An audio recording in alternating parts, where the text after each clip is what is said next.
a man stumbles upon a crying horse in the middle of the forest, its leg broken, its body battered, and its spirit fading. Against all odds, he risks everything to save the animal's life, nursing it back to health with nothing but sheer determination. Years later, when the forest is ablaze and death seems inevitable, this same horse charges through the flames to repay the man who once saved him. How did their bond endure through time and danger? Before we get into the story, comment below where in the world you are watching from today. The morning sun casts long shadows across Atwood's small wooden cabin, its thatched roof showing signs of wear from countless mountain storms. A modest vegetable plot stretched before the house, neat rows of carrots and potatoes pushing through the dark soil. The cabin stood alone on the mountainside, the nearest neighbor over 2 miles away through dense forest. Atwood stepped onto his weathered porch, his calloused hands wrapped around a steaming cup of black coffee. At 45, his face was etched with lines from years of outdoor work, but his eyes remained bright and alert. He surveyed his little piece of land with quiet satisfaction. The morning routine was as familiar to him as breathing. He tended to his vegetables first, pulling weeds and checking for signs of frost damage. The spring air was still crisp, and his breath formed small clouds as he worked. After the garden, he moved to the small fields behind his cabin, where he grew wheat and corn. By midday, Atwood had already chopped enough firewood to last the week. The rhythmic sound of his axe echoed through the trees, a sound that had been part of his life since childhood. When his parents died, leaving him with nothing but this small plot of land, the mountains had become both his home and his provider.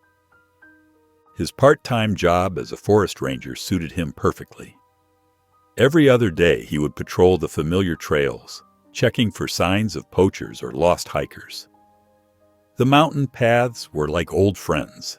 He knew every twist, every dangerous slope, every hidden spring. The modest pay was enough to supplement what he grew himself.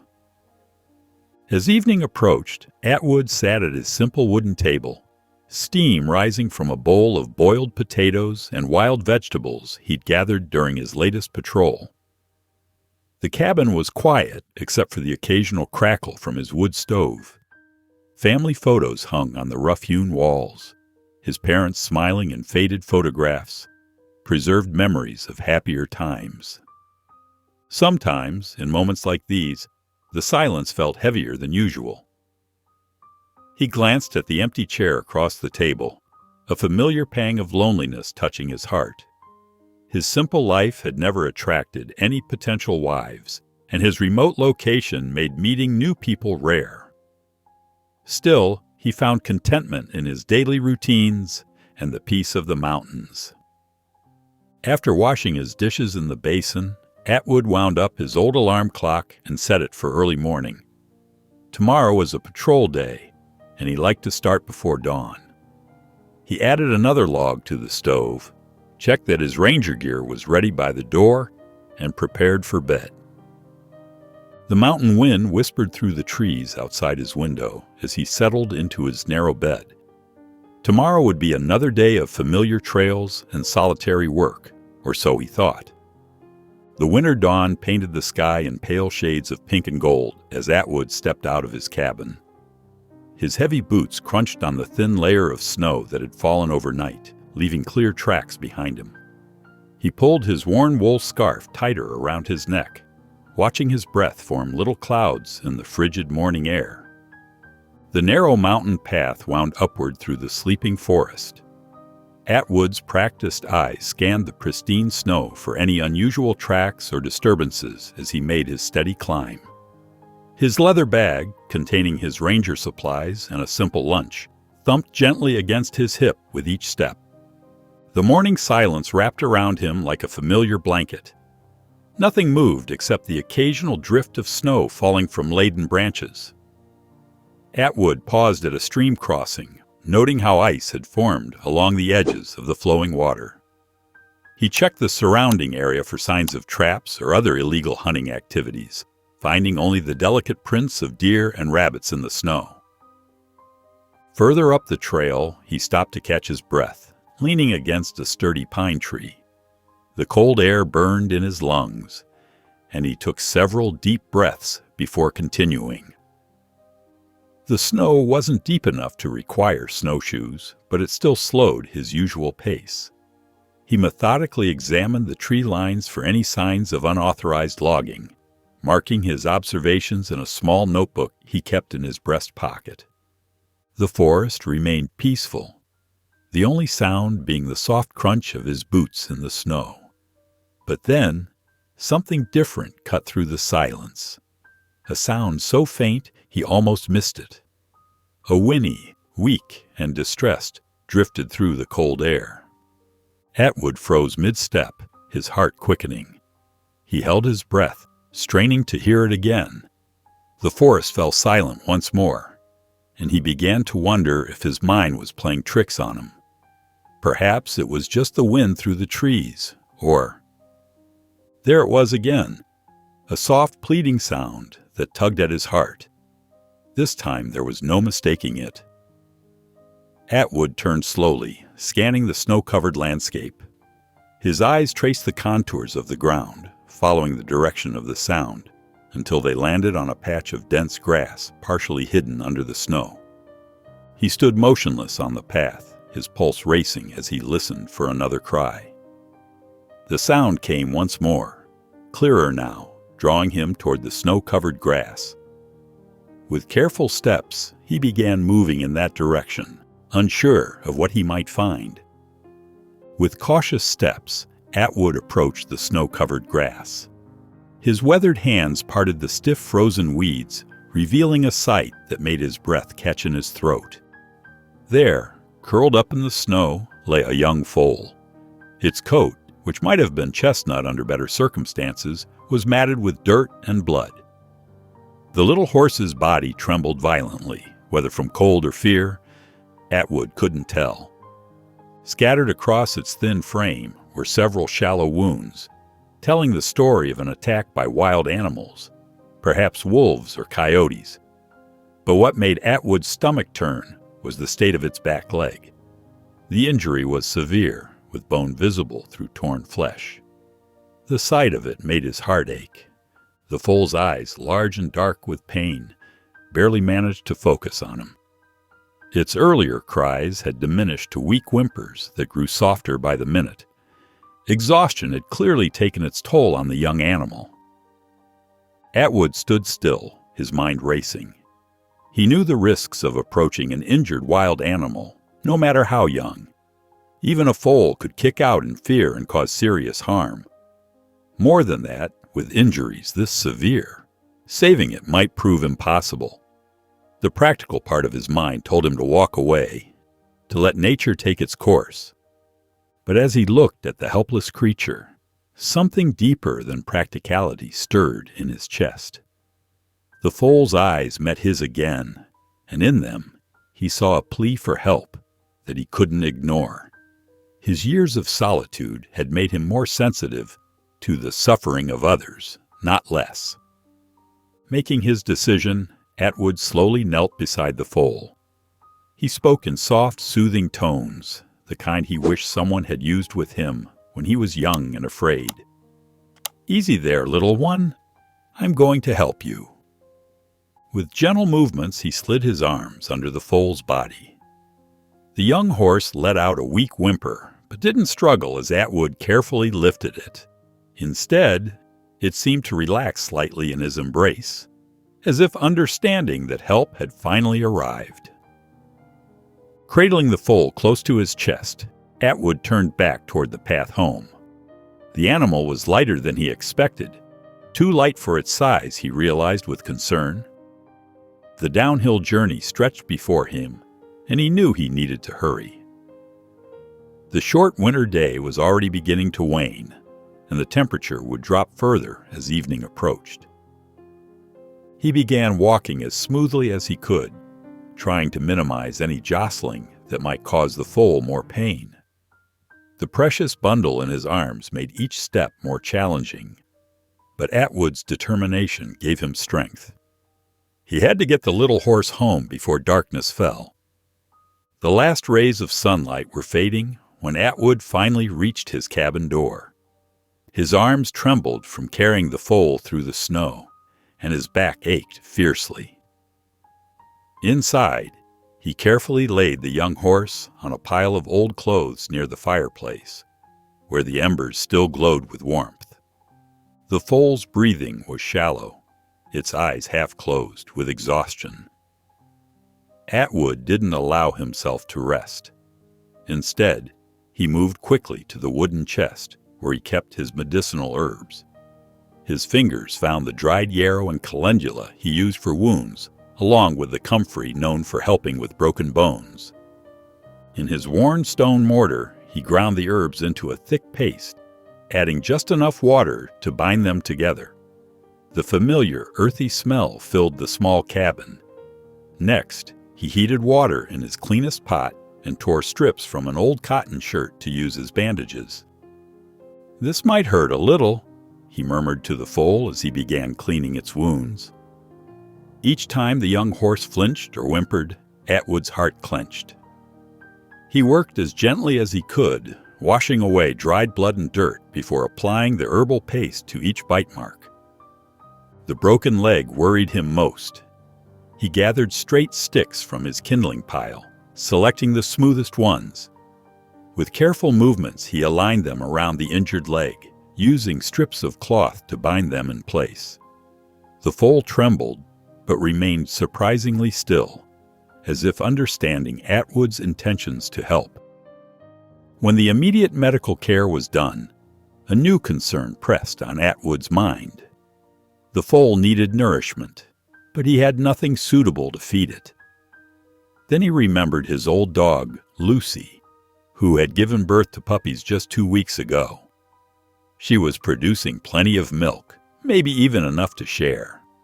He went to check on Lucy in her corner. She looked up at him with trusting eyes, her puppies nursing contentedly. Atwood scratched behind her ears as he considered his idea. Dog's milk wasn't ideal for a horse, but it might be the foal's only chance. After warming some of Lucy's milk in a shallow bowl, Atwood returned to the foal.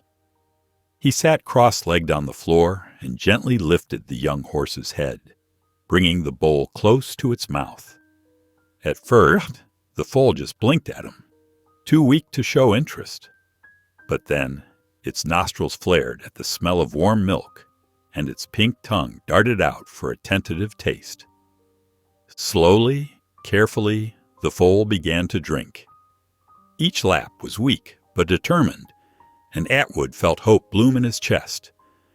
The young horse was fighting to live, and he would do everything in his power to help it survive.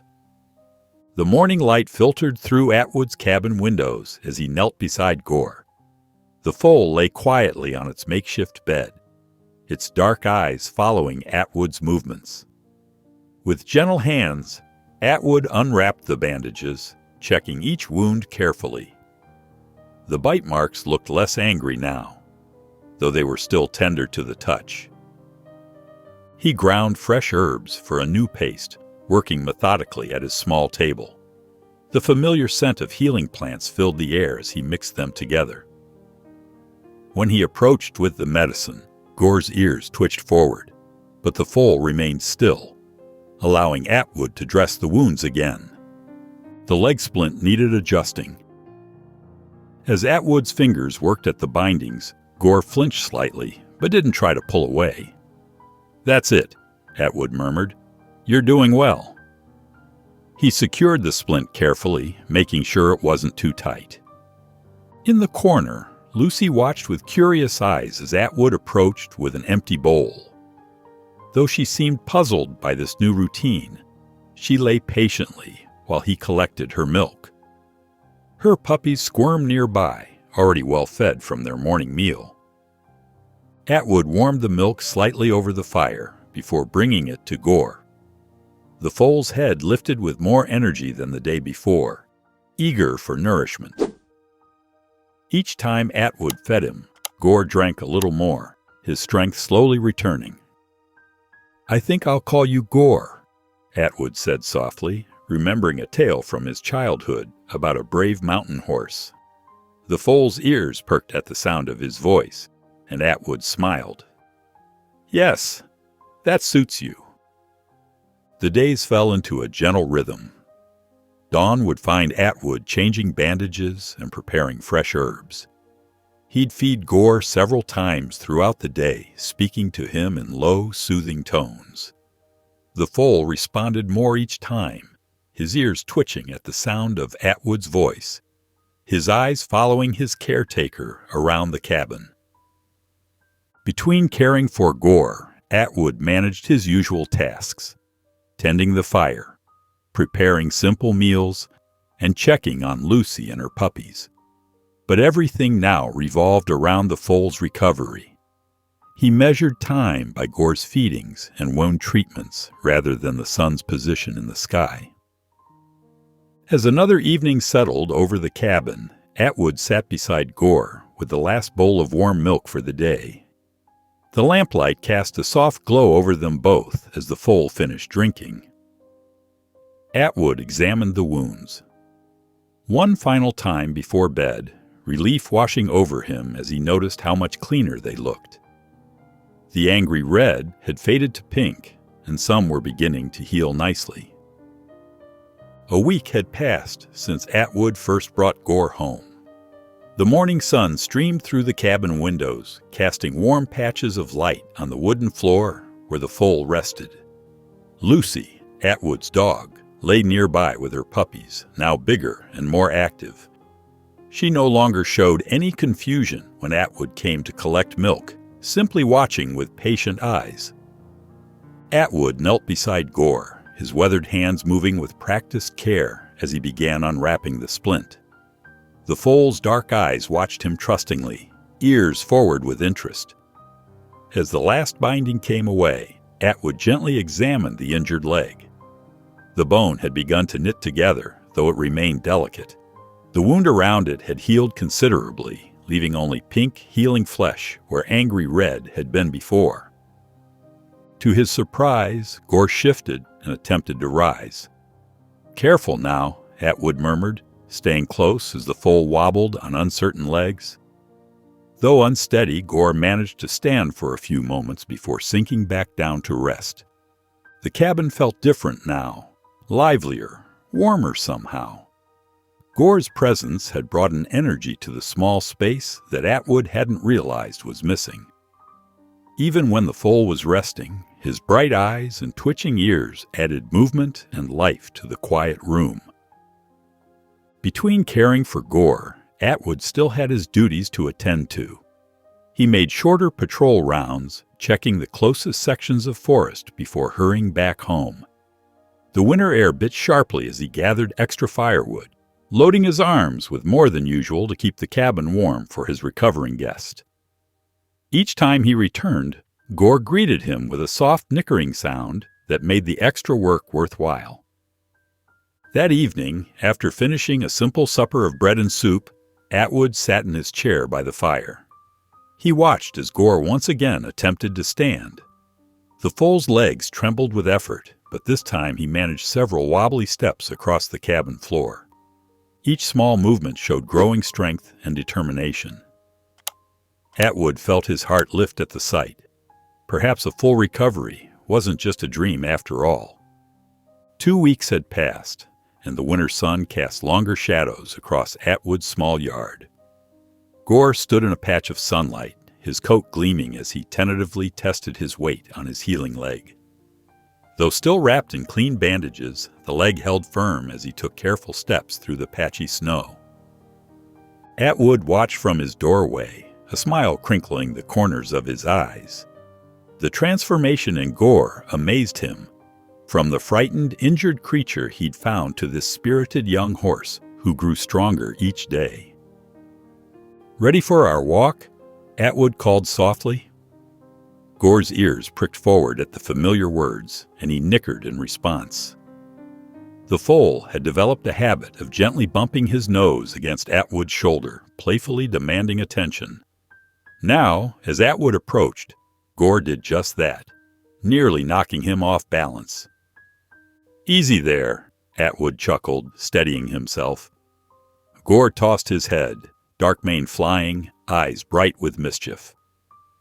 Their daily walks had become a cherished routine.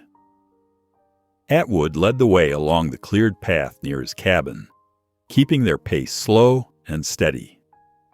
Gore followed close behind, occasionally stopping to sniff at exposed patches of winter grass or investigate interesting sounds from the forest.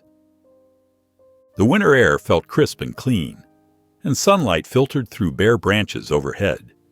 These moments filled Atwood with a quiet joy he'd never expected to find. He watched as Gore lifted his head to catch the breeze, nostrils flaring as he caught the scent of his wild homeland. That sight gave Atwood pause. Despite their growing closeness, despite the gentle trust in Gore's eyes when they rested together in the evenings, the foal remained a creature of the mountains. His growing strength and curiosity about the forest reminded Atwood of this truth daily. As the sun began to set, they settled on Atwood's small porch. Gore lay beside Atwood's chair, head resting near the man's feet. Above them, the first stars appeared in the darkening sky, bright and clear in the mountain air. Atwood gazed upward, his heart heavy with questions about what the future might hold for his four-legged friend. The mountain air held the fresh promise of spring as Atwood stepped out of his cabin at dawn. Gore stood tall beside him, no longer the fragile foal he'd rescued months ago. The horse's coat gleamed in the early light, his muscles rippling with strength and vitality. Where a grievous wound had once been, only a pale scar remained on his healed leg. Atwood's heart felt heavy as he gazed at his companion. Over the past months, he'd watched Gore grow from a wounded creature into a magnificent young horse. The transformation was complete. Gore no longer needed him. "Come on, boy," Atwood said softly, his voice catching slightly. "Time for a walk." Gore followed eagerly, matching Atwood's pace as they headed up the familiar mountain trail. The horse moved with grace now, showing no sign of his old injury. They climbed higher, passing the spots where they'd shared so many walks during Gore's recovery. When they reached the clearing where Atwood had first found the injured foal, he stopped. Wildflowers were beginning to peek through patches of melting snow. The forest stretched endlessly ahead, calling to its wild child. Atwood knelt before Gore, his weathered hands gentle as they stroked the horse's velvet muzzle one last time. "This is your home," he whispered, his voice thick with emotion. "You need to be free, to run with other horses, to live the life you were meant for." Gore pressed his nose against Atwood's chest, nickering softly. His dark eyes seemed to hold a question, reluctant to leave the man who had saved him. The horse stayed close, shifting from hoof to hoof, waiting for their usual signal to head back home. Fighting back tears, Atwood stood and firmly pushed Gore's shoulder. "Go on," he said, his voice stronger now. "Go!" When Gore still hesitated, Atwood clapped his hands sharply, startling the horse. "Go!" he shouted, each word tearing at his heart. "Get out of here!" Finally understanding, Gore took a few uncertain steps backward. He tossed his head, confused by this change in his friend. Then, with one last look at Atwood, he turned and galloped into the forest. His powerful strides carried him swiftly between the trees until he disappeared from view. Atwood stood alone in the clearing, watching the space where Gore had vanished. The morning sun felt colder now. With heavy steps, he turned toward home, knowing his ranger duties awaited him, just as they had before a wounded foal had changed his life. The morning sun cast long shadows across Atwood's vegetable patch as he knelt in the dirt pulling weeds. 3 days had passed since he'd released Gore back into the wild. The familiar motions of gardening felt different now, emptier somehow, without the sound of hooves nearby, or a gentle nickering greeting. He stood up slowly, brushing soil from his knees. His old dog lay in her usual spot by the porch, watching him with drowsy eyes. The puppies had been weaned now, and the yard seemed quieter without Gore's playful presence. Shouldering his patrol pack, Atwood set out on his regular forest route. The well-worn path felt longer these days. He checked the usual markers, stream crossings, fallen logs, and rocky outcrops, making mental notes of any changes since his last patrol. As he walked, Atwood noticed the forest floor told its own story. Where there had once been frequent tracks of lone animals, he now saw fewer prints near the trail. The wildlife patterns had shifted, suggesting the herds had moved deeper into the mountains. He tried to take comfort in this, imagining Gore running free with other horses, his powerful legs carrying him through green valleys and over rugged peaks. "Better this way," he muttered to himself, though the words rang hollow in the quiet forest. Back at his cabin that evening, Atwood stirred a pot of simple vegetable soup. The portions seemed too large now. He'd grown used to sharing bits of his meals with Gore, who would eagerly accept any offered treats. He sat at his small table, the cabin feeling larger and more empty than it had in months. The soup grew cold as Atwood's thoughts drifted to memories of the wounded foal he'd carried home through the snow. He remembered the long nights of careful tending, the gradual healing, and the joy of watching Gore take his first strong steps. A small sigh escaped him as he cleared away his half-eaten dinner.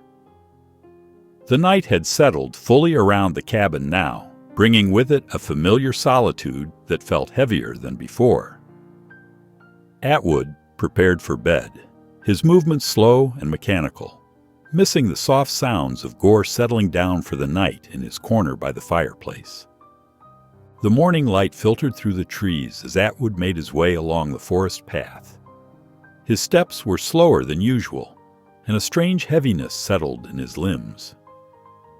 He paused to catch his breath, something he rarely needed to do on these familiar trails. "Just getting old," he muttered to himself, pressing on with his patrol. The sun climbed higher as he checked the forest boundaries. Everything seemed in order, no signs of illegal logging or hunting. But halfway through his route, a sharp pain shot through his lower back, making him gasp. Atwood leaned against a tree trunk, waiting for the pain to pass. Instead, it grew worse, spreading like fire across his back. His legs trembled, and before he could steady himself, he collapsed to his knees in the soft earth. "Mr. Atwood?" A woman's voice cut through his fog of pain. "Mr. Atwood, are you all right?" Through blurred vision, he made out the figure of Bonnie, a woman he occasionally saw in the mountains. She often gathered firewood and herbs in these parts, though they'd never spoken much beyond polite greetings. I'm fine," he managed to say, but another wave of pain made him wince. Bonnie knelt beside him, her face lined with concern. "You're not fine at all. Can you hear me clearly?" Atwood nodded slowly, his head spinning. The world seemed to tilt and sway around him. "Here, let me help you up," Bonnie said, her voice steady and calm. She wrapped an arm around his waist and helped him to his feet. Atwood swayed, grateful for her support. "My cabin," he started to say. "I know where it is," Bonnie assured him. "Lean on me. We'll take it slow." Together, they made their way down the mountain path. Atwood tried to carry more of his own weight, but each step sent fresh waves of pain through his back. Bonnie adjusted her grip, taking more of his weight without comment. When they finally reached his cabin, Atwood was drenched in sweat despite the mild weather. Bonnie helped him through the door and eased him into his worn armchair. "Thank you," he said, embarrassment coloring his face. I just need some rest. You don't have to." "I'll stay for a bit," Bonnie interrupted firmly, already moving toward his small kitchen area. "Just to make sure you're really okay." Atwood wanted to protest, but the pain in his back made even speaking difficult. He watched as Bonnie filled his kettle with water, moving around his kitchen as if she'd done it 100 times before. The evening shadows lengthened across Atwood's small cabin as he sat in his chair, the pain in his back now dulled to a persistent ache. Bonnie moved efficiently around his modest kitchen, chopping the few vegetables she'd found in his storage box. "You should eat something," she said, adding the vegetables to a pot of boiling water. "It might help you feel stronger." Atwood watched her work, still uncomfortable with having someone else in his space, but grateful for the help. "Thank you. I'm not used to having company." "Neither am I most days," Bonnie replied with a gentle smile. She pulled some leftover bread from his cupboard and set it on the table. As they sat down to eat the simple meal, Atwood found himself asking, "Have you lived in these mountains long?" "All my life," Bonnie answered, breaking off a piece of bread. "Had to leave school after 3rd grade to help my family. We have a small field, barely enough to get by, but it's something." Atwood nodded, understanding in his eyes. "Life's not easy up here." "No, it's not," Bonnie agreed. "But the mountains teach you what you need to know. I've learned which herbs help with fever, which mushrooms are safe to eat. The forest provides if you know where to look." "That's true," Atwood said, surprised by how easily the conversation flowed. "I've been alone up here since my parents passed. The forest became my teacher, too." They continued sharing stories over their modest meal. Bonnie spoke about her daily routine of gathering firewood and tending the family field. Atwood told her about his ranger duties and his encounters with wildlife. "I saw you sometimes," Bonnie admitted, "walking your patrol routes. Always thought you seemed to know exactly where you were going." "The paths become like old friends after a while," Atwood said, then added softly, "though sometimes it gets lonely, just having paths for friends." Bonnie's eyes showed understanding. "Yes, it does." As the last light faded outside, Bonnie stood and began clearing their dishes. She worked quietly, washing them in the basin, while Atwood rested in his chair. "I'll come check on you tomorrow," she said, drying her hands on her apron. "That fainting spell worried me. You shouldn't be alone until we're sure you're better." Atwood wanted to protest, but found he couldn't. Instead, he nodded. "Thank you, Bonnie." The next morning brought a gentle knock at Atwood's door. Bonnie stood there with a small burlap sack in her hands, her cheeks pink from the mountain air. "I brought you some vegetables from our field," she said, holding out the sack. "They're not much, but they're fresh." Atwood accepted the gift with careful hands. "You didn't have to." "Neighbors help neighbors," Bonnie said simply, following him inside. As they sat at his wooden table, their conversation flowed naturally. Atwood described his patrol routes, explaining how he checked for signs of poachers or illegal logging. Bonnie shared stories about gathering firewood, knowing which fallen branches would burn longest. Days turned into weeks. Bonnie's visits became as regular as the sunrise. She'd stop by after her morning chores, sometimes helping Atwood tend to his small farm. Her capable hands made quick work of feeding the chickens or pulling weeds from the vegetable patch. Atwood found himself watching in quiet admiration as Bonnie worked. She never wasted anything. Even torn clothes found new life under her careful stitching. One afternoon, she sat on his porch, mending one of his old shirts while humming softly. "Where did you learn to sew like that?" he asked. "Had to learn young," she replied, her needle moving steadily. "Couldn't afford new clothes, so we fixed what we had. See this blanket?" She gestured to the patchwork covering her lap. "Made it from old dress pieces and leftover fabric. Keeps me warm just the same." Their friendship grew stronger with each passing day. Bonnie's practical wisdom complemented Atwood's quiet strength. They shared simple meals, exchanged knowledge about mountain herbs, and found comfort in each other's company. As the evening sun painted the mountains in shades of gold, Bonnie gathered her things to leave. "I'll come by tomorrow," she said, adjusting her shawl. "Those carrots in your garden look about ready to harvest."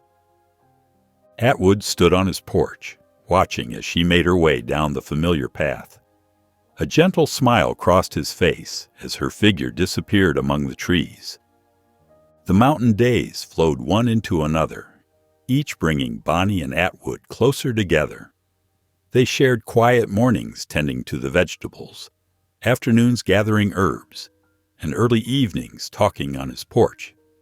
Their friendship deepened through small moments, a shared laugh over a stubborn chicken, working side by side to repair a loose board on his cabin, or simply sitting in comfortable silence while Bonnie mended clothes.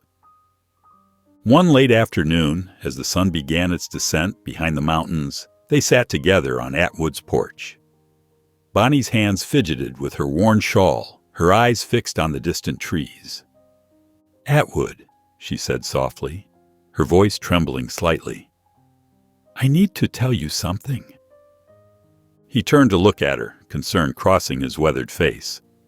"What is it?" Bonnie took a deep breath, her cheeks flushing pink. "These past weeks, being here with you, it's meant more to me than just friendship."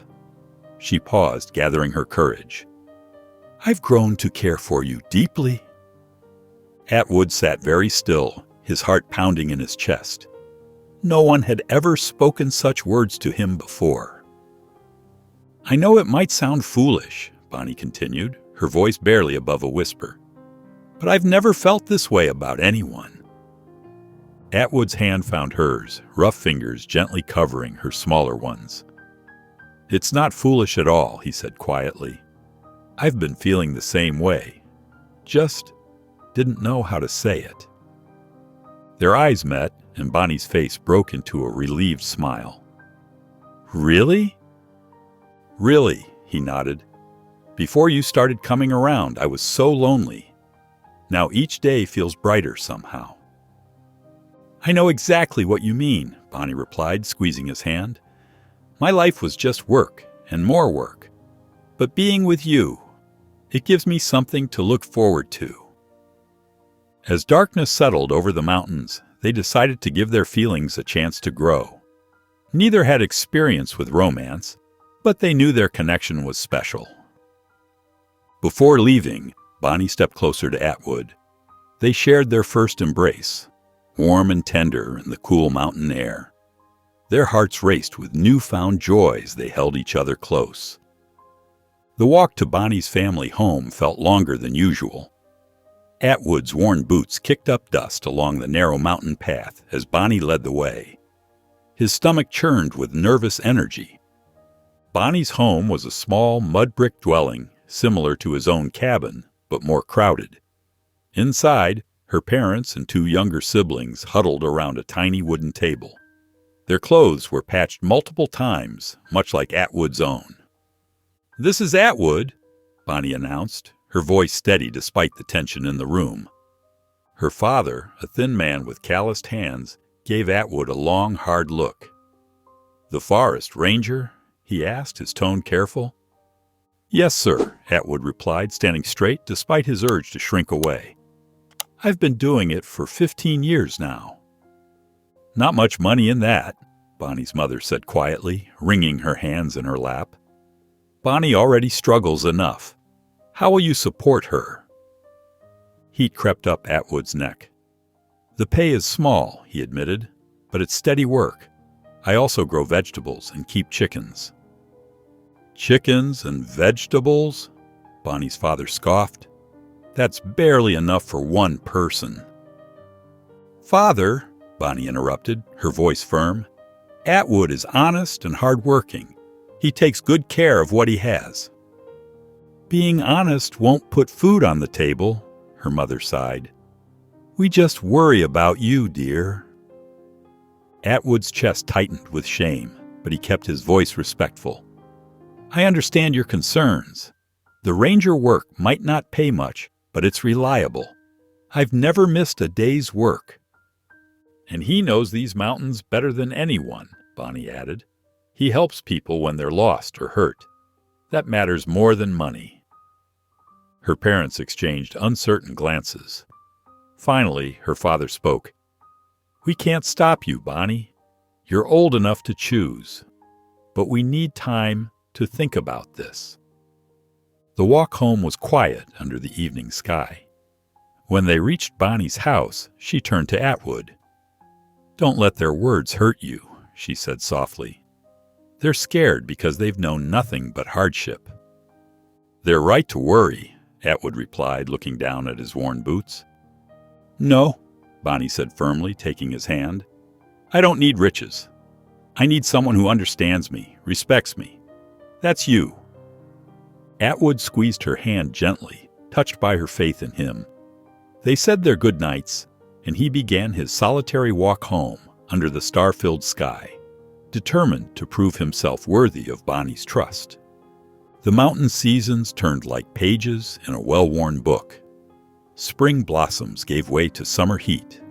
Autumn leaves drifted down, and winter snow blanketed the ground again and again. Through it all, Atwood and Bonnie's love grew stronger, even as Bonnie's family remained hesitant. "She seems happy," Bonnie's mother finally admitted one autumn evening, watching her daughter tend to Atwood's vegetable patch with careful hands. The older woman had come to realize that while Atwood's means were modest, his devotion to Bonnie was boundless. When spring came again, bringing its second year of wildflowers since their courtship began, Bonnie's father pulled Atwood aside after a Sunday meal. "You've proven yourself steady," he said gruffly. "If Bonnie's sure, we won't stand in your way anymore." The wedding was set for early summer when the mountain air was warm and sweet. The village's communal hall, a simple wooden building with worn floorboards, came alive with activity. Neighbors arrived carrying whatever they could share. Mrs. Lee brought her famous pickled vegetables. Old Mr. Chen contributed rice from his small field, and the village women decorated the hall with wild mountain flowers. Bonnie wore her mother's faded blue dress, carefully mended and adorned with a fresh white sash. Atwood had saved for months to buy a new shirt, though he still wore his old work pants, freshly washed and pressed. Their rings were simple brass bands, polished until they shone. The ceremony was brief but heartfelt. The village elder blessed their union, while their small gathering of friends and family looked on. Bonnie's eyes glistened with happy tears as she and Atwood exchanged their simple vows. The feast that followed was modest, but filled with love. Children ran between the tables, stealing sweet rice cakes when they thought no one was looking. The village musicians played traditional songs on well-worn instruments, their melodies carrying across the mountain air. As the sun began to set, casting long shadows through the hall's windows, Atwood and Bonnie made their way home. The familiar path to his, now their cabin, seemed different somehow, touched by the magic of the day. Inside the cabin, Atwood lit the fireplace, while Bonnie arranged their wedding gifts, a few handmade quilts, some preserved foods, and a small ceramic pot on their humble shelves. The flames cast a warm glow across their faces as they sat together, fingers intertwined, sharing the peaceful silence of their first moments as husband and wife. As the mountain seasons turned, Bonnie noticed changes in her body. One spring morning, she woke feeling different. After visiting the village clinic, their suspicions were confirmed. They were expecting a child. "We'll manage," Atwood said softly, holding Bonnie's hand while hiding his own worries about their tight finances. That evening, they sat by the fireplace, carefully counting their savings and planning for the months ahead. Summer arrived, and Bonnie's belly grew round. She continued helping with the vegetable patch, though Atwood insisted she take frequent breaks. He worked extra hours patrolling the forest, saving every coin he could for the baby's arrival. In autumn, they prepared their small cabin. Atwood crafted a wooden cradle from fallen pine, while Bonnie sewed tiny clothes from old fabric. Their neighbors, touched by the couple's dedication, brought small gifts, hand-me-down blankets, and gently used baby items. Winter came with heavy snow. Bonnie's due date approached, and Atwood grew increasingly nervous. He memorized the shortest path to the village clinic and kept their old cart ready just in case. On a cold January morning, Bonnie's labor began. Through the falling snow, Atwood carefully transported her to the village clinic in their cart. Hours later, their daughter arrived, small but healthy, with eyes as bright as morning dew. They named her Lily, after the wildflowers that grew in the mountain meadows. The baby brought new warmth to their humble cabin. Even on the coldest nights, her presence made their home feel cozy and complete. As months passed, Lily grew strong. She learned to crawl on their wooden floor, then pull herself up using the furniture. Her first steps were taken in their small yard, tottering between her mother's garden rows while butterflies danced around her head. By her second year, Lily was a curious toddler who loved the outdoors. She would watch wide-eyed as her father checked his ranger equipment, asking endless questions in her baby voice. Atwood began taking her on short walks near the cabin, teaching her the names of trees and birds. One bright morning, Lily followed her father out to the yard, her tiny feet making patterns in the morning dew. Her laughter echoed against the mountain slopes as she chased a grasshopper. Bonnie watched from the doorway, her heart full of joy at the sight of her husband and daughter together in the golden morning light. The mountain seasons cycled through their gentle rhythm as Lily grew into a bright-eyed 5-year-old. She filled their modest cabin with her cheerful chatter and innocent questions about the forest creatures her father protected. One crisp morning, as Atwood prepared for his usual patrol, a familiar pain shot through his lower back. This time was different, sharper, more intense. He gasped and doubled over, dropping his patrol bag to the floor. "Papa!" Lily's worried voice came from the doorway. Bonnie rushed in from the yard, her hands still dirty from tending the vegetables. She found Atwood leaning against the wall, his face pale and drawn. "That's it," she said firmly. "We're going to the clinic. No arguments." At the town's small clinic, the doctor frowned while examining Atwood. "This isn't something we can handle here," he said, writing a referral note. "You need to go to Central Hospital in the city. These symptoms, they're concerning." The journey to the city hospital took most of their savings. After several tests, the doctor's expression was grave as he delivered the news. "Both your kidneys are failing," he explained. "The left one has shrunk considerably, and the right shows signs of tissue death, what we call necrosis. You'll need surgery soon."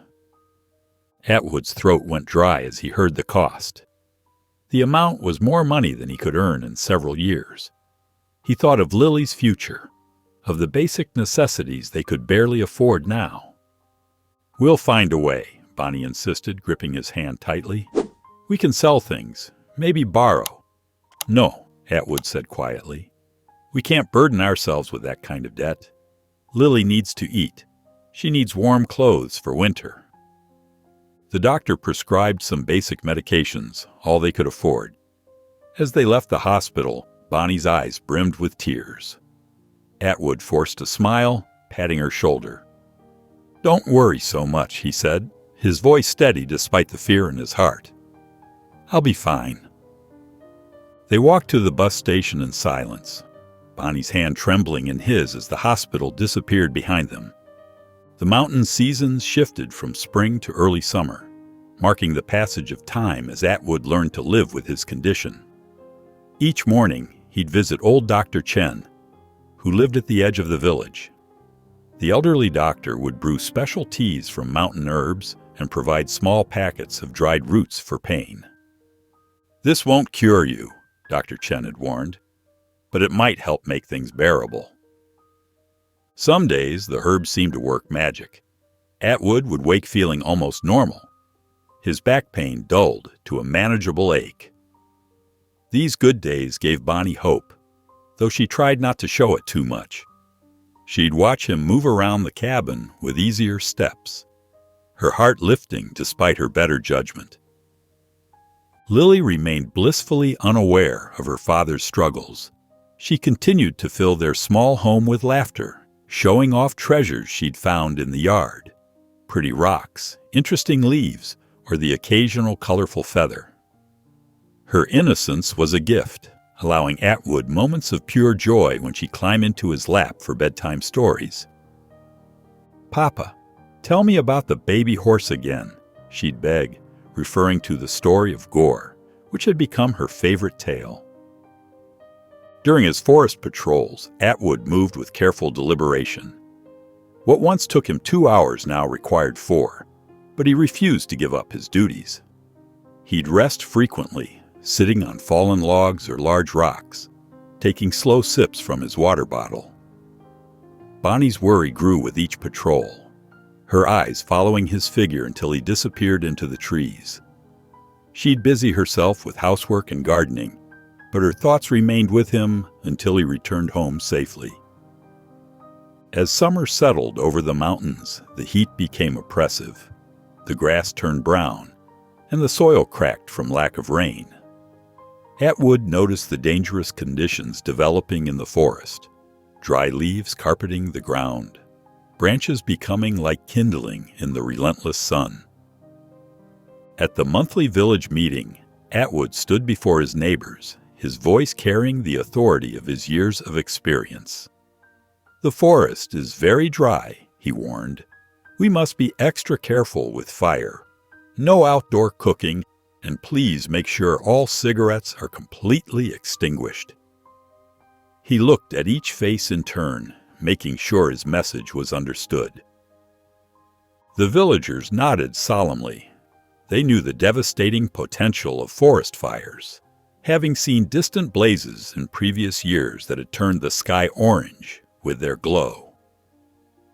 The afternoon sun beat down mercilessly as Atwood made his way along the familiar mountain path. His back ached more than usual in the oppressive heat, forcing him to take shorter steps. As he rounded a bend, something caught his eye: a thin tendril of gray smoke rising above the tree line in the distance. His heart jumped into his throat. After decades in these mountains, he knew the devastating speed at which a small flame could transform into an inferno. Forcing his tired legs to move faster, he headed toward the smoke, his boots kicking up dust from the parched earth. The wind shifted, carrying the acrid smell of burning wood. As he got closer, he could see orange flames starting to lick up the trunks of several pine trees. The fire was spreading quickly through the dry underbrush. "Fire! Fire in the forest!" Atwood's voice echoed through the trees.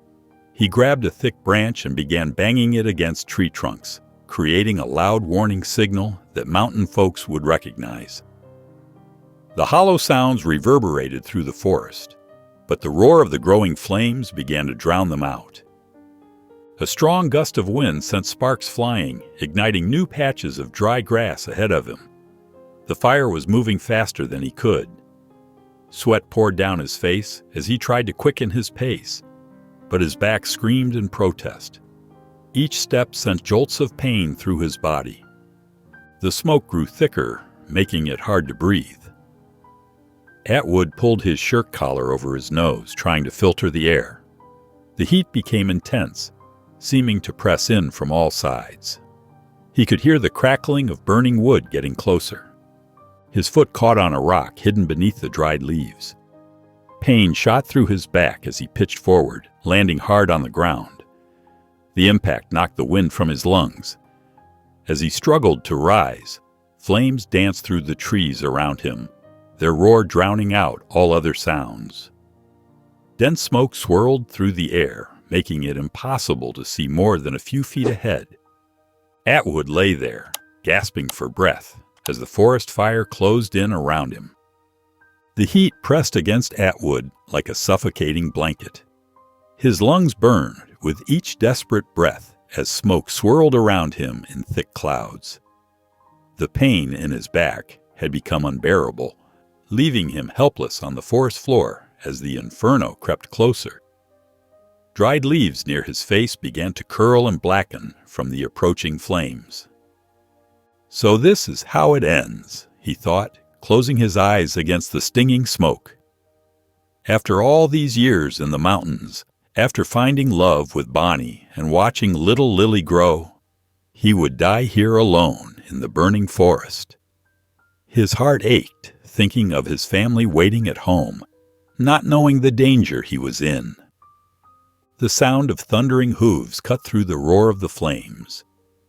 Atwood's eyes flew open as a massive shape burst through the wall of smoke. His heart nearly stopped. It was a horse, but not just any horse. This was a magnificent stallion, muscles rippling beneath its gleaming coat as it reared up before him. Terror gripped Atwood. Wild horses normally fled from fire, running far from danger. Yet here was this powerful creature, deliberately charging toward the flames. The stallion's eyes fixed on him with an intensity that made him freeze. As the horse lowered its head, Atwood caught sight of something that made his breath catch. A distinctive scar running along one leg, exactly where he had once splinted a broken bone. Before he could process this revelation, the stallion grabbed Atwood's shirt collar firmly between its teeth. With surprising gentleness, it began tugging him away from the approaching fire. The horse's strength helped Atwood struggle to his feet, though his back protested with sharp stabs of pain. "Gore," Atwood whispered in disbelief, steadying himself against the horse's solid frame. "Is it really you?" The stallion nickered softly, and in that moment, Atwood knew. This was indeed the same frightened foal he had carried home through the snow all those years ago. The same creature he had nursed back to health with herb pastes and dog's milk. The same young horse he had released back into the wild with a heavy heart. Now Gore had returned, charging through fire and smoke to save him, just as Atwood had once saved that injured foal. The realization brought tears to his eyes, though they quickly evaporated in the intense heat. There was no time for further reflection. The fire was advancing rapidly, consuming everything in its path. Gore nudged Atwood urgently, encouraging him to move. Together, they began making their way downhill, with Atwood leaning heavily on the horse for support. His lungs burned as he coughed violently from the thick smoke. The flames seemed to chase them, racing through the canopy overhead and igniting new patches of forest with frightening speed. Gore carefully guided Atwood around burning debris and over treacherous ground, the horse's natural sure-footedness proving invaluable in the chaos. Every few steps, Atwood's coughing would nearly bring him to his knees, but Gore remained steady beside him, helping him stay upright. The heat grew more intense as the fire closed in around them. Branches crashed down nearby, sending showers of sparks into the air. Through the smoky haze, Atwood could barely see the path ahead. But Gore moved with confidence, as if the horse knew exactly where they needed to go to reach safety. The inferno raged through the forest canopy, sending burning branches crashing down around them. Gore's ears twitched at each thunderous crack, the horse's instincts helping them navigate through the deadly maze of falling debris. Embers rained down like deadly fireflies, catching in the stallion's dark mane and singing his flanks. But he showed no sign of abandoning Atwood. Through the choking smoke, Atwood could barely make out the path ahead. His throat felt like it was filled with burning sand, and each breath brought fresh waves of pain. But Gore seemed to know exactly where to step, carefully picking their way through the burning underbrush. The horses' powerful muscles tensed beneath Atwood's grip as they worked their way downhill, avoiding the worst of the flames. A massive pine tree, its trunk already weakened by fire, gave an ominous groan above them. Gore's ears shot forward at the sound, and the horse suddenly lurched sideways, shoving Atwood hard. The movement sent him stumbling just as the burning tree came crashing down. Most of it missed them, but a heavy branch caught Atwood's leg, pinning him against the scorched earth. The pain was immediate and intense. Atwood tried to pull free, but the weight was too much for his weakened body. Panic rose in his chest as he saw flames beginning to crawl along the fallen trunk toward him. But Gore hadn't fled. The stallion circled quickly, assessing the situation with intelligent eyes that seemed almost human in their determination. Spotting a sturdy branch nearby, Atwood stretched out his arm, fingers barely reaching it. With trembling hands, he managed to grab it and wedge it under the burning log. Gore understood immediately. The horse got his teeth firmly around the free end of the branch, creating a lever. Together, man and horse applied pressure until the weight shifted just enough for Atwood to drag himself free. The escape had cost them both. Angry red burns marked Gore's chest, where he'd pressed against the burning wood, and Atwood's clothes were singed, his skin blistering in several places. But there was no time to tend their wounds. The fire was still advancing, hungry and merciless. Gore nudged Atwood back to his feet, supporting his weight as they resumed their desperate journey downhill. The horse's coat was streaked with soot, and small burns dotted his flanks where embers had found their mark. Still, the stallion showed no sign of leaving his former caretaker behind. Through curtains of smoke and showers of sparks they pressed on, each step bringing them closer to safety. Atwood's vision began to blur, his lungs screaming for clean air. Only Gore's solid presence kept him moving forward when his body wanted to give up. Finally, blessedly, the air began to clear. They'd reached the base of the mountain where the terrain flattened out and the vegetation was sparser, giving the fire less fuel. The sudden abundance of oxygen made Atwood's head spin. His legs buckled and he collapsed onto the cool earth, chest heaving as he gulped in the clearer air.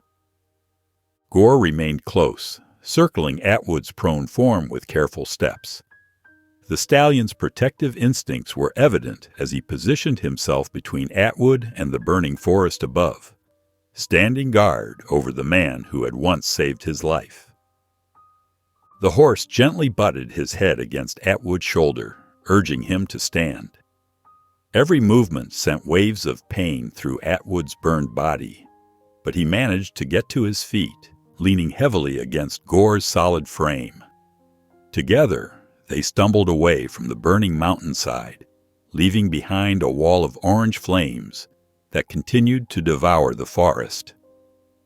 Smoke still rose in thick plumes behind them, but the air grew clearer with each step toward the village. Atwood's legs trembled with exhaustion, and his lungs burned from the smoke he'd inhaled.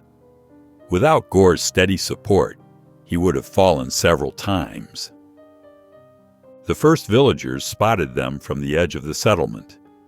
"Look, someone's coming," a voice called out.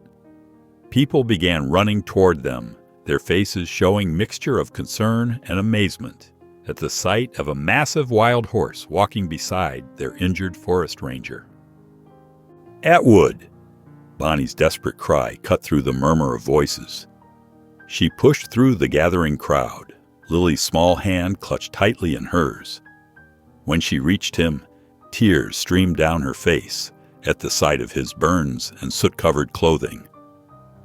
"Oh God, you're hurt!" She reached for him with trembling hands. Lily buried her face in her father's leg, careful to avoid his injuries. "Papa, we were so worried." Between ragged breaths, Atwood managed to speak. This horse." He gestured weakly at the stallion still standing protectively nearby. "He saved my life." His voice was rough from the smoke, but his eyes shone with emotion. "It's Gore, the same foal I rescued years ago. He came back, pulled me out of the fire." The villagers murmured in amazement, looking at the powerful horse with newfound respect.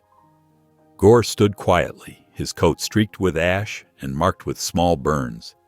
Yet he remained dignified, his intelligent eyes fixed on Atwood.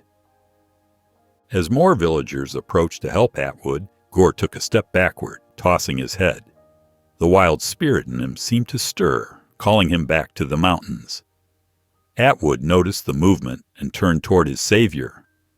"Gore," he called softly, his voice cracking. The horse paused, ears swiveling toward the familiar voice. For a moment, he stood perfectly still, caught between his wild nature and his connection to Atwood. Then slowly, he stepped forward one last time and pressed his velvety nose against Atwood's chest in a gentle farewell. Gore's muscles tensed as he turned to face the burning mountainside. The orange glow of flames still painted the sky, and thick smoke rolled down the slopes like an angry storm. Without hesitation, the magnificent horse took several determined steps toward the inferno. "No, Gore, don't go back there," Atwood called out hoarsely, his throat raw from the smoke. He tried to move forward, but his legs buckled beneath him. Bonnie caught his arm, steadying him. The stallion paused for just a moment at the sound of Atwood's voice, his ears flicking back briefly. Then, with powerful strides, he galloped away from the village and disappeared into the smoky haze. "Please, stay." Atwood's words faded into a whisper as he watched his friend vanish. His heart ached, knowing the dangers that awaited in the burning forest. The gathered villagers stood in stunned silence. Old Mr. Chen, who had lived in these mountains for over 7 decades, shook his head in wonder. "In all my years, I've never seen anything like this. A wild horse coming back to save a man? It's extraordinary." "That horse remembered you after all these years," another villager marveled. "It's like something from an old legend." Atwood leaned heavily against Bonnie, his burns throbbing. Through the pain, he began sharing the story he'd kept close to his heart for so long. "Years ago, before I met you," he said softly to Bonnie, "I found him as a foal. He was badly hurt, dying really.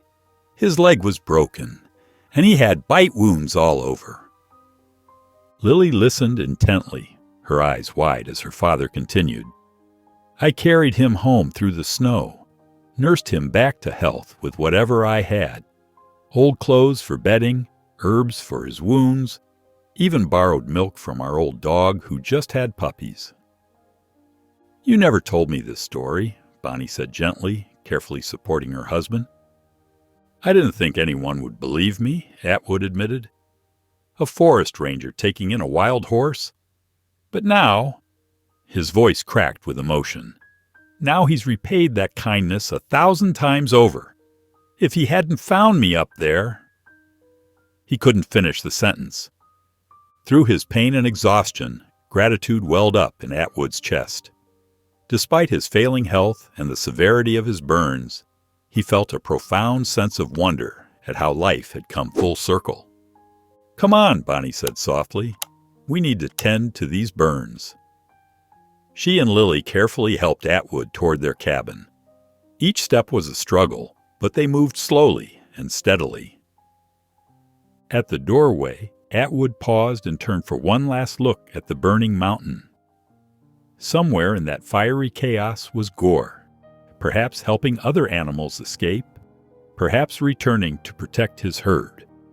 The flames continued to rage against the darkening sky, and Atwood's heart tightened with worry for his 4-legged friend. A week after the fire, wisps of smoke still curled from scattered hot spots in the mountains, but the worst had passed. The combined efforts of villagers, firefighters, and a merciful change in wind direction had finally contained the blaze. The damage was extensive. Vast stretches of forest stood blackened and bare, but at least the fire no longer threatened homes or lives. In his small cabin, Atwood sat propped up in bed, his burns slowly healing. The pain in his back remained constant, a reminder of his failing kidneys, but somehow it seemed less important now. Each breath felt like a gift after his brush with death. Bonnie moved quietly through their home, changing his bandages with gentle hands and brewing herbal teas to ease his discomfort. Her face showed worry lines, but her touch remained steady and sure. "The doctor says your burns are healing well," she told him, carefully applying salve to his shoulders. Lily bounced in several times a day, her small arms full of wildflowers gathered from their garden. "Look, Papa," she would exclaim, arranging them in old jars by his bedside. "These yellow ones match the sunshine." Her innocent enthusiasm brought light to even their darkest moments. During quiet afternoons, Atwood's thoughts often turned to Gore. Had the brave horse survived the inferno? No one had reported seeing him since that day. Some villagers claimed to have heard distant whinnies from deep in the unburned sections of forest, but no one could be certain. "Nature has its own way of repaying kindness," old Mr. Chen said during a visit. "You saved that foal years ago without expecting anything in return. Then, when you needed help most, he appeared." Atwood nodded thoughtfully. "I've spent my whole life in these mountains," he said, gazing out his window at the scarred landscape. "But I never truly understood the connection between all living things until now. One small act, helping an injured foal, created a bond that lasted years." The forest fire had taught him another crucial lesson, too. "We must protect these forests better," he told Bonnie one evening. "A single careless spark destroyed so much. How many animals lost their homes? How many ancient trees burned? We're all connected. What hurts the forest hurts us too." As twilight settled over the mountains that evening, Atwood felt strong enough to walk to the edge of their property with Bonnie and Lily's help. They stood together, watching the sun sink behind the peaks. The burned areas looked stark against the remaining green patches, but new grass was already beginning to sprout in places. Suddenly, carried on the evening breeze, a familiar sound reached their ears, a long, clear whinny echoing from somewhere in the distance. Atwood's heart lifted. Though they couldn't see the horse, the sound was unmistakable. A smile spread across Atwood's weathered face. Somewhere out there, Gore was alive and free, running wild with his herd. The bond between them, forged through mutual acts of kindness and rescue, would always remain. If you enjoyed the story of Atwood, I handpicked this next story that you will enjoy. Please don't miss this one. Click here to watch it.